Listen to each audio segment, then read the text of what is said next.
Oke, bismillahirrahmanirrahim. Assalamualaikum warahmatullahi wabarakatuh.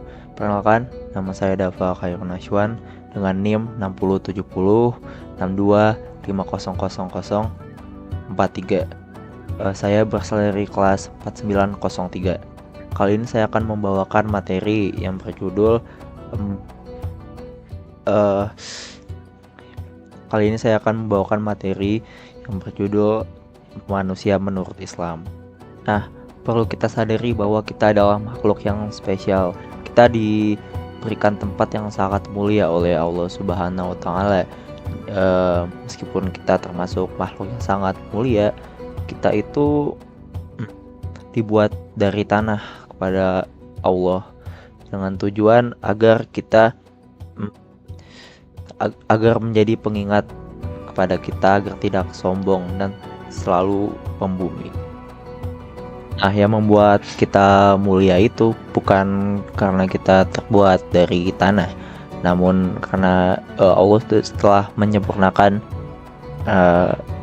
manusia melalui peniupan ruh pada Nabi Adam. Bagaimana firman Allah dalam Al-Quran, maka apabila telah kesempurnakan kejadian dan kutiapkan ruh ciptaanku, maka hendaklah kamu tersungkur dan bersujud kepadanya. Surat Quran surat 1 ayat 72.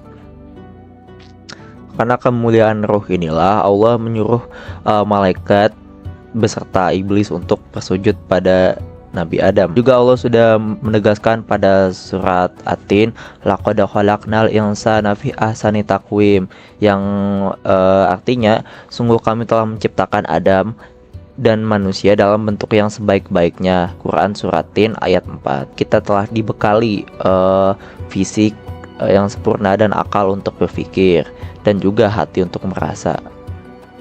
Nah, karena kita adalah ciptaan terbaik, kita tidak mungkin diciptakan tanpa tujuan. Kita tidak mungkin dibiarkan hidup hanya untuk makan, minum, dan juga tidur. Kita adalah khalifah bagi bumi. Nah, Allah memberikan kita dua misi utama yang sudah jelas diperintahkan oleh Allah Subhanahu wa Ta'ala. Misi pertama kita adalah sebagai Abdullah atau hamba Allah.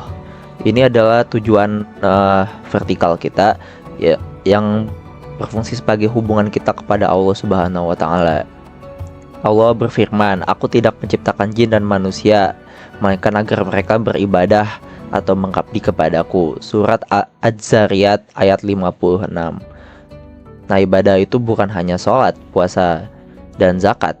Ibadah itu adalah segala aktivitas kita, dari mulai bekerja, mencari nafkah, memberikan ilmu, dan juga lain-lain, yang kita niatkan hanya karena Allah Subhanahu wa Ta'ala dan dilakukan dengan cara yang benar dan tidak menjatuhkan satu sama lain.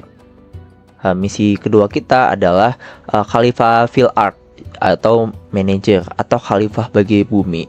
Ini adalah tujuan horizontal kita, hubungan kita sebagai sesama makhluk hidup. Nah, Allah berfirman, "Ingatlah ketika Tuhan berfirman kepada para malaikat, sesungguhnya aku hendak menjadikan seorang khalifah di muka bumi." Al-Baqarah ayat 30. Nah, tugas khalifah itu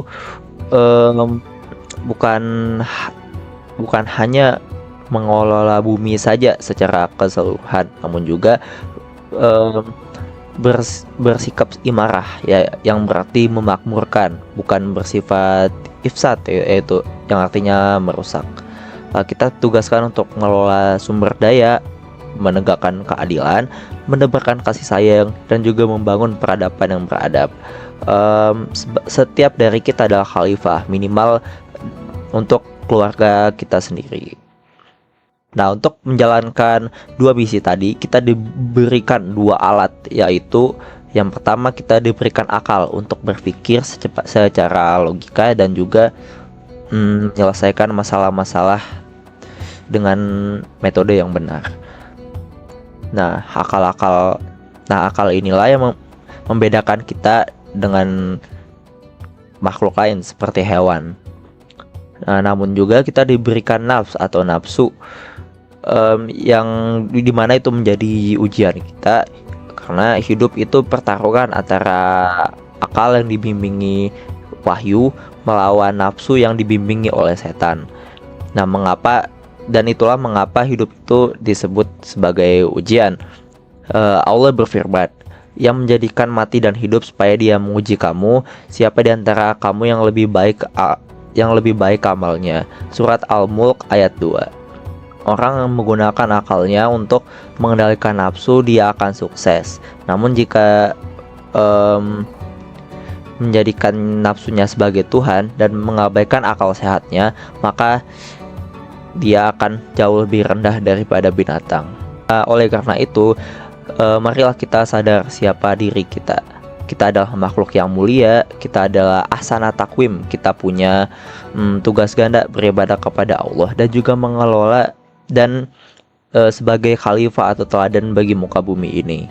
Jangan sampai kita habiskan jatah hidup kita hanya untuk tidur, makan, dan lain-lain. Gunakanlah akal untuk berpikir, fitrah atau hati untuk merasa, dan kendalikanlah nafsu untuk hal yang lebih positif. Barakallahu li wa lakum. Wassalamualaikum warahmatullahi wabarakatuh.